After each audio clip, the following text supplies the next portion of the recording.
اعوذ باللہ من الشیطان الرجیم بسم اللہ الرحمن الرحیم الحمد للہ رب العالمین والصلاة والسلام علی اشرف الانبیاء والمرسلین وآلہ الطیبین الطاہرین اعوذ باللہ من الشیطان الرجیم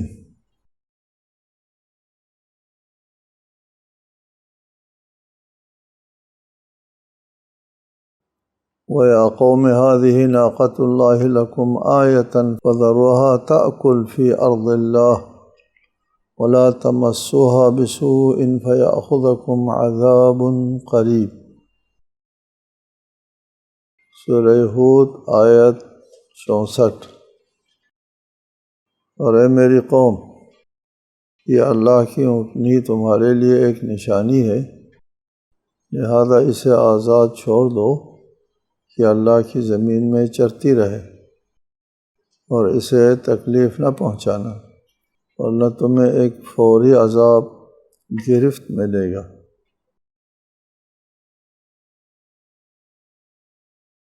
حضرت صالح اپنی قوم کو اللہ تعالیٰ کی بندگی اور توحید کی طرف دعوت دے رہے ہیں، اور تمام دیگر قوموں کی طرح صالح کی قوم نے بھی ان کی دعوت کو رد کیا۔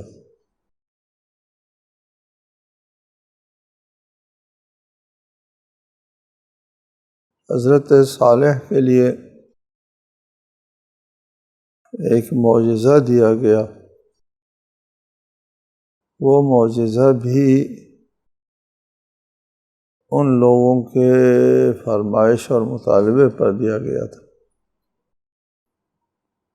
وہ تھا کہ لوگوں نے کہا تھا اگر آپ اللہ کے سچے نبی ہیں تو پھر اس پہاڑی سے ایک ناقہ نکالو، ہم آپ کو مان لیں گے۔ چنانچہ حضرت نوح کی دعا پر ایک پہاڑی سے ایک ناقہ نکل آئی۔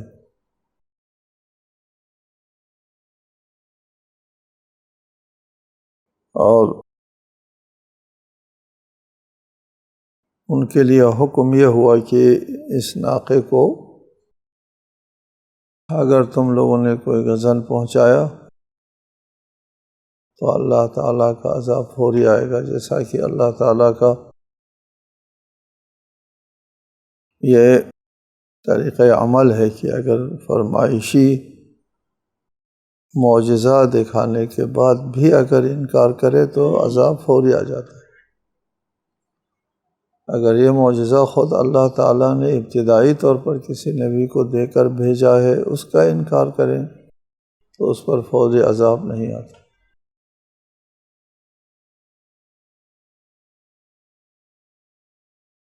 یہ ناقہ ایک معجزے کے طور پر اللہ تعالیٰ نے حضرت صالح کو عنایت فرمایا۔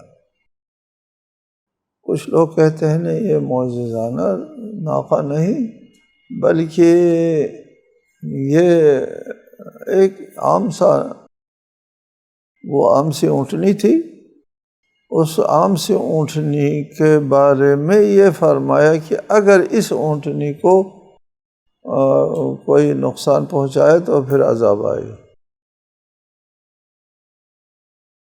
لیکن یہ نظریہ درست نہیں ہے، نہ کوئی خاص اونٹی ناقۃ اللہ بن سکتی ہے۔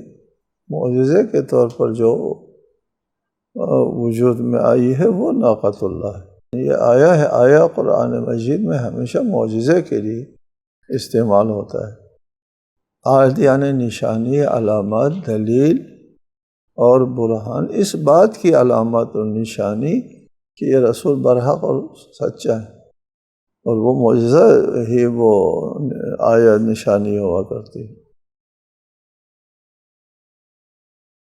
تو یہ ناقہ جب معجزاتی طور پر اس پہاڑی سے نکل آئی تو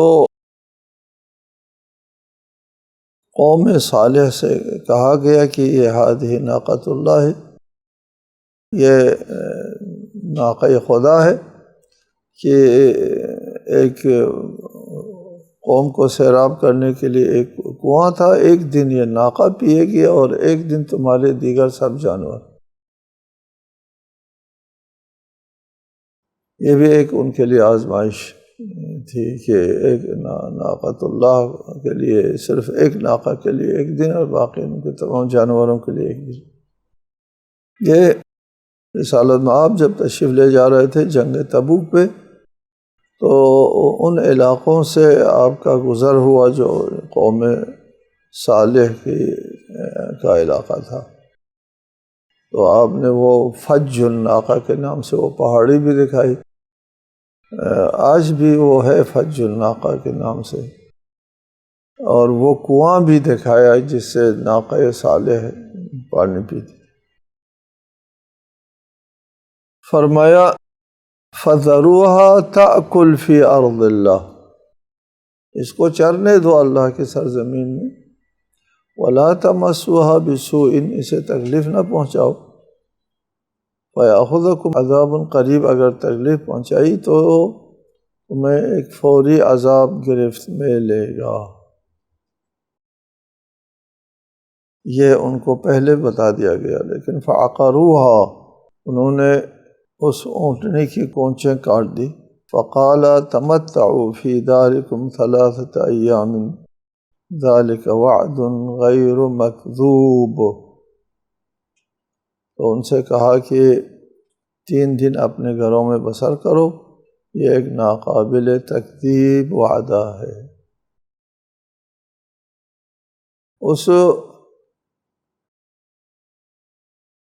ناقے کے ٹانگوں کے کاٹنے کے بعد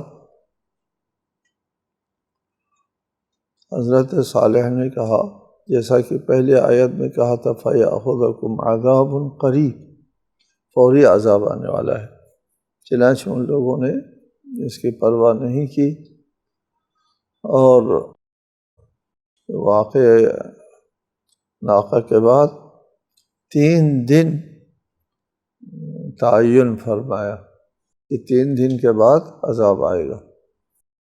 3 دن کا تعین اس لیے فرمایا کہ کہیں ایسا خیال نہ کریں کہ یہ جو عذاب آئے گا یہ ایک اتفاقی حادثہ تھا، اس نبی کی طرف سے جو وعدہ عذاب تھا وہ عذاب نہیں، کوئی اتفاقی حادثہ ہوا کرتا ہے وہ ہوا ہمارے ساتھ، یہ نہ خیال کریں۔ جب اللہ کے پیغمبر کی طرف سے دن کا تعین ہوگا تو پھر اس کو اتفاقی نہیں سمجھا جا سکے گا۔ دن کا تعین ہوا، آج کے بعد 3 دن تمہارے مہلت ہے، اور چوتھے دن عذاب آنے والا ہے۔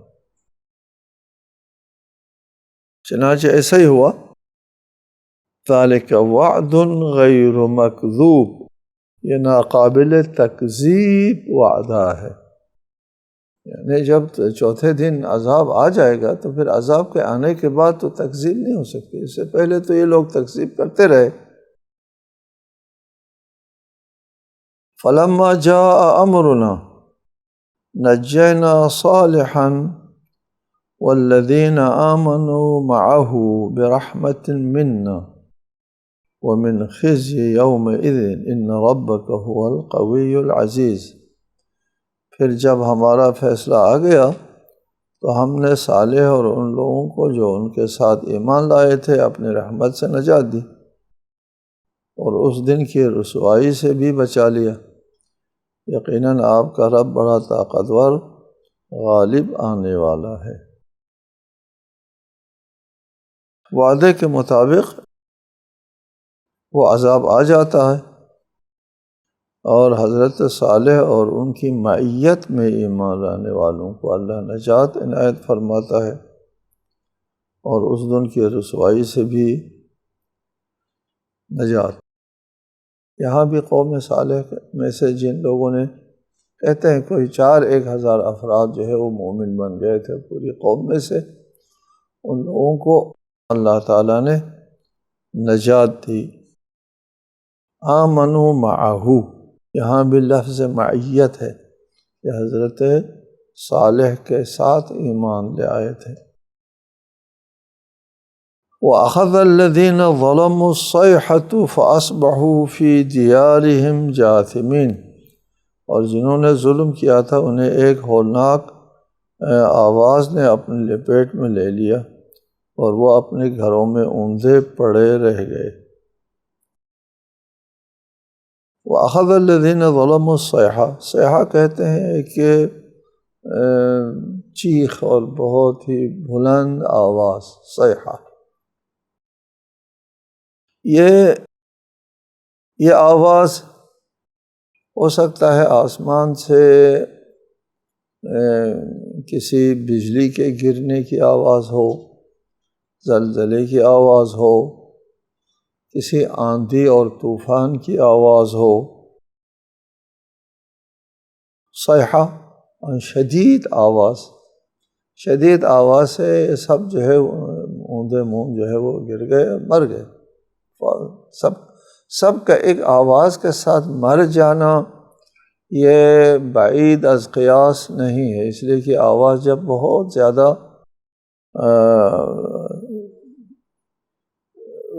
رفتار میں آ جاتی ہے، آواز کی رفتار سے تیز میں جب کوئی دھماکہ ہو جاتا ہے تو اس دھماکے کی وجہ سے انسانی دماغوں کے رگ پھٹ سکتے ہیں۔ چنانچہ قیامت کے برپا کے لیے بھی سور پھونکنے سے وہ بھی ایک ہی آواز ہوگی، ایک اس قسم کی شدید آواز ہو جائے گی، اس آواز کی وجہ سے سب زندہ جو ہے وہ مر جائیں گے، اس لیے کہ وہ آواز جو ہے انسانی اعصاب اور جسمی ساخت و بافت کو برہم کر دے گی اور مر جائیں گے، ختم ہو جائیں گے۔ لہٰذا کسی آواز سے مر جانا جو ہے وہ بعید از قیاس نہیں ہے، ممکن ہے۔ وَأَخَذَ الَّذِينَ ظَلَمُوا الصَّيْحَةُ، ایک صیحہ نے ان لوگوں کو گرفت میں لے گیا، اپنے لپیٹ میں لے لیا، فَأَصْبَحُوا فِي دِيَارِهِمْ جَاثِمِينَ، اپنے گھروں میں اوندے منہ پڑے رہے۔ كَأَن لَّمْ يَغْنَوْا فِيهَا، اس طرح وہ ان گھروں میں نابود ہو گئے گویا وہ ان گھروں میں کبھی بسے ہی نہ تھے۔ كَأَن لَّمْ يَغْنَوْا فِيهَا، بسے نہیں تھے۔ اللہ إِنَّ ثَمُودَ كَفَرُوا رَبَّهُمْ أَلَا بُعْدًا لِثَمُودَ، واضح رہے سمود نے اپنے پروردگار سے کفر کیا، آگاہ رہو سمود کی قوم کے لیے رحمت حق سے دوری ہو۔ لفظ لم یغنوا کہ یہ بسے ہی نہیں تھے، بسنے کو لفظ غنا کے ساتھ کبھی تعبیر کیا جاتا ہے۔ لم یغنوا لم یسکنوا، یہاں وہ سکونت نہیں اختیار کرتے تھے، اس کے لیے لفظ غنا کیوں استعمال کیا؟ کہا جاتا ہے لفظ مسکن کو اور اپنے رہائش کی جگہ کو غنا اس لیے کہتے ہیں کہ جب انسان کو رہائش کے لیے رہنے کے لیے کوئی جگہ مل جاتی ہے تو وہ پھر بے نیاز ہو جاتا ہے۔ ایک نیاز اور ایک احتیاج اور ایک ضرورت ہے، انتہائی ضرورت ہے انسان کے لیے مسکن۔ جیسا کہ کہتے ہیں نا، یا آدم اسکن انت وزوجک الجنۃ وکلا منہا رغدا، تو اس سے مسکن اور زوجہ اور کھانا جو ہے وہ ابتدائی ضرورت کے طور پر جو ہے وہ ابتدائی انسان کے لیے سب سے ابتدائی ترین چیز انسان کے لیے ضروری ہے، وہ مسکن ہے۔ مسکن اگر مل جاتا ہے تو ایک قسم کا غنا، ایک قسم کی بے نیازی آ جاتی ہے۔ ہر چیز سے بے نیازی نہیں، مسکن سے بے نیازی، رہائش سے بے نیازی آ جاتی ہے، اس لیے لفظ غنا استعمال کرتے ہیں۔ کأن لم یغنوا، کأن لم یسکنوا، کبھی بھی وہ یہاں پر ان لوگوں نے سکونت اختیار نہیں کی تھی، ایسا لگ رہا تھا۔ ایسے یہ لوگ نابود ہو گئے کہ لگتا تھا کہ یہاں کوئی آدمی بستا ہی نہیں تھا۔ یہ ہے واقعہ حضرت صالح اور ان کی قوم کے ساتھ، کہ صالح کی قوم نے معجزہ کا مطالبہ کیا، وہ بھی اونٹنی کا، اور وہ معجزہ دے دیا گیا اور پھر بھی منکر ہوئی قوم، اور اللہ تعالیٰ نے ان کو ایک صیحہ اور ایک آواز سے اس قوم کو تباہ اور نابود کر دیا۔ اس کے بعد ہے وَلَقَدْ جَاءَتْ رُسُلُنَا إِبْرَاهِيمَ بِالْبُشْرَىٰ قَالُوا سَلَامًا قَالَ سَلَامٌ فَمَا لَبِثَ أَنْ جَاءَ بِعِجْلٍ حَنِيذٍ۔ اور جب ہمارے فرشتے بشارت لے کر ابراہیم کے پاس پہنچے تو کہنے لگے سلام۔ ابراہیم نے جواباً کہا سلام۔ ابھی دیر نہ گزری تھی کہ ابراہیم ایک بنا ہوا بچھڑا لے آئے۔ جاءت رسولنا ابراہیم، ہمارے فرستادہ فرشتے ابراہیم کے پاس پہنچتے ہیں، بالبشرا، بشارت لے کر کے پہنچتے ہیں۔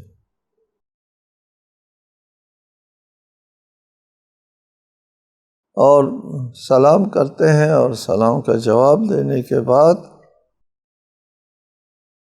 حضرت ابراہیم ان کو ایک مہمان تصور کرتے ہیں۔ حضرت ابراہیم زندگی کرتے تھے فلسطین میں، فلسطین سرسبز علاقہ ہے، آپ کو عراق سے نکالا گیا اور وہاں سے ہجرت کر کے فلسطین میں آباد ہوئے، اور فلسطین میں چونکہ سرسبز علاقہ تھا وہاں پر حیوان پروری کرتے تھے حضرت ابراہیم۔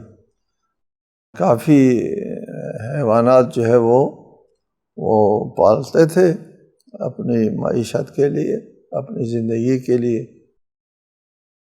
چنانچہ مہمان آتا ہے تو ایک بچھڑا جو ہے فوراً ذبح کر دیا اور اس کو بھنا کر کے مہمان کے سامنے پیش کیا۔ ایک بچھڑے کا فوری ذبح کرنا بھی بتاتا ہے کہ حضرت ابراہیم جو ہے وہ اپنی معیشت کے اعتبار سے بھی فلسطین میں بہتر معیشت میں زندگی کر رہے تھے۔ اگر ہمارے پاس آج کل کوئی مہمان آتا ہے تو ہم بھنا ہوا گوشالہ جو ہے وہ بچھڑا نہیں پیش کر سکتے، لیکن حضرت ابراہیم نے دیکھا کہ یہ لوگ مسافر ہیں، ناشناس افراد ہیں، دور دراز سے آئے ہوں گے، تھکے ہوئے ہیں، تو ان کے لیے مہمان نوازی کی۔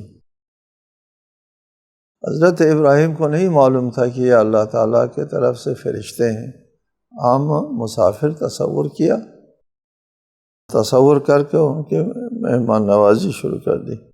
فما لبث، اور دیر نہ گزری تھی، ان جاء بعجل حنیذ، ایک بھنا ہوا بچھڑا لے آئے۔ فما لبث بتاتا ہے کہ مہمان اگر مسافر ہے، دور سے آیا ہے، تو اس کی پذیرائی میں دیر نہیں کرنا چاہیے۔ آداب میں سے ہے، مہمان نوازی کے آداب میں سے یہ ہے کہ مہمان کا خیال رکھا جائے کہ دور سے مسافر جو ہے ہمیشہ پیاسا بھوکا ہوتا ہے، تو ان کے لیے جلدی کھانا پیش کرنا چاہیے۔ فما لبث یہ بتاتا ہے کہ دیر نہ گزری کہ جلدی سے کھانا لے آئے۔ اسی طرح مہمان کو جلدی جانا ہوتا ہے، پھر بھی آپ کو دیر نہیں کرنا چاہیے، لحاظ رکھنا چاہیے مہمان کے، مسافر۔ بہرحال فما لبث ان جاء بعجل حنیذ، اس سے حضرت ابراہیم کی سطح زندگی کا بھی علم ہوتا ہے کہ انبیاء جو ہے وہ اپنے قد یمین، عرق جبین سے کھاتے تھے اور کسب و کار کرتے تھے، اچھی زندگی گزارتے تھے۔ حضرت ابراہیم خلیل ابو الانبیاء ہے، اس کے باوجود وہ اچھی زندگی گزارتے تھے فلسطین میں۔ فلما رأى أيديهم لا تصل إليه، جب ابراہیم نے دیکھا ان کے ہاتھ اس بچڑے کے گوشت تک نہیں پہنچتے، نکرہم، تو انہیں اجنبی خیال کیا، اجنبی خیال کیا یہ تو میرے پاس، آخر انسان مسافر ہو کسی کے پاس آتا ہے، اس کے ساتھ کوئی رشتہ ہے، کوئی جان پہچان ہے، کوئی معرفت ہے تو آتا ہے، کوئی اجنبی، کوئی دشمن، کوئی بری نیت والا تو نہیں آتا۔ لیکن یہ جب کھانا نہیں کھایا تو پتہ چلا کہ یہ تو مہمان نہیں ہے، یہ اجنبی ہے۔ وَأَوْجَسَ مِنْهُمْ خِیفَةً، اور ان سے خوف محسوس کیا، اوجسا محسوس کیا، خیفتاً خوف محسوس کیا۔ کیوں خوف محسوس کیا کھانا نہ کھانے سے؟ کہتے ہیں دنیا میں آج بھی ہے کہ اگر کوئی شخص کسی کے ہاں بدنیتی سے، بری نیت سے آتا ہے، وارد ہوتا ہے، اور ان کے ساتھ جو ہے وہ ظلم اور زیادتی کرنا چاہتا ہے تو وہ کھانا نہیں کھاتے۔ یہ ان کے ضمیر کے خلاف ہے کہ کھانا بھی کھائیں یا پھر ان کے ساتھ جو ہے وہ اس کے اوپر گھر والوں پر ظلم بھی کیا جائے۔ اگر کوئی لوٹنا ہے، مارنا ہے یا کچھ کرنا ہے تو کھانا نہیں کھاتے۔ جب ان لوگوں نے کھانا نہیں کھایا تو حضرت ابراہیم کو خوف سا محسوس ہوا کہ یہ لوگ کسی بری نیت سے آگے ہوں گے، کھانا نہیں کھا رہے، ہاتھ نہیں بڑھا رہے۔ تو اس وقت فرمایا قالوا لا تخف انا ارسلنا الی قوم لوط، ہم لوط کے قوم کی طرف بھیجے گئے ہیں۔ جی حضرت لوط بھی ہجرت کر کے آئے تھے عراق سے، حضرت ابراہیم بھی ہجرت کر کے آئے تھے عراق سے۔ حضرت ابراہیم بستے ہیں فلسطین میں، اور حضرت لوط جو ہے وہ صدوم جیسے نام کے شہر میں بستے ہیں، جو فلسطین اور اردن کے درمیان میں۔ وہاں پر قوم لوط کی قوم لوط وہاں آباد تھی، ادھر حضرت لوط جو ہے وہ ان کی طرف بھیجے گئے تھے۔ یہ فرشتے آئے تھے قوم لوط کو تباہ کرنے کے لیے۔ حضرت ابراہیم کو بتا دیا گیا کہ آپ خوف نہ کریں، ہم انسان نہیں ہیں، اللہ تعالیٰ کی طرف سے ہم آئے ہیں اور لوط کی قوم کو تباہ کرنے کے لیے۔ قرآن دیگر آیات میں ہے کہ حضرت ابراہیم کو جب پتہ چلا قوم لوط کو تباہ کرنے کے لیے آئے ہیں تو پہلے تو فرمایا کہ اس میں لوط ہے، کیسے تباہ کریں گے؟ فرشتوں نے کہا لوط کو ہم بچا لیں گے۔ پھر بھی حضرت ابراہیم نے کہا کہ نہیں، ان لوگوں کے اوپر رحم کرو، ان کو تباہ نہ کرو۔ یجادلنا فی قوم لوط، حضرت ابراہیم ہم سے بحث کر رہے تھے قوم لوط کے بارے میں۔ سبحان اللہ، ابراہیم خلیل ابو الانبیاء، مجسمہ رحمت و مہربانی ہے کہ اللہ تعالیٰ کے ساتھ بحث کرتے ہیں قوم لوط کے بارے میں کہ ان کو تباہ نہ کرو اور مہلت دے دو وغیرہ۔ اللہ تعالیٰ اپنے علم و حکمت کی بنا پر کہ یہ ایمان لانے والی قوم نہیں ہے، اس کی تباہی کا اللہ نے اٹل فیصلہ کیا تھا، لہذا حضرت ابراہیم کو بالآخر منوایا اور قوم لوط کو تباہ کر دیا۔ اس قصے کے ابھی سلسلہ جاری ہے، آئندہ انشاءاللہ بیان کریں گے۔ السلام علیکم ورحمۃ اللہ۔